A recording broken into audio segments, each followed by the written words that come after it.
阿媽今日煮咩食啊？嚟，我哋今晚整個魚骨炆豆角啊！魚骨炆豆角啊？係啊，點整啊？但我哋先摘個豆角，魚骨要煎嘅。哦，好啊。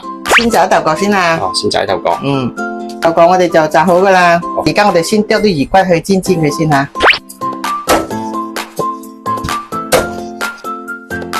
啲鹽去醃啲骨先，先煎魚骨先。一陣我哋先灼豆角，不落煎啦。哇！我哋反轉嚟煎下呢段先吓。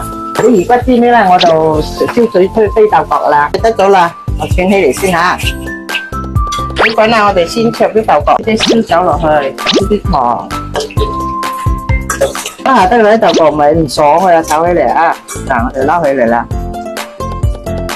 開始炒豆角，我哋先放啲蒜頭爆爆香佢先吓，我炒下先吓。哇！放少少鹽落去，放埋魚骨落去燜，啲砂糖，油，成日放啲水落去燜一下佢。哇！得咗啦。哇！放少少雞精落去，翻個芡。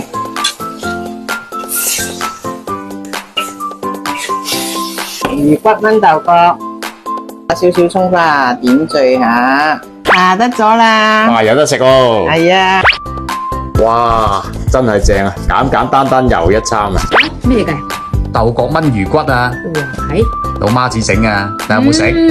正啊！送飯掂唔掂啊？食多條先。關注英姐，簡簡單單又一餐。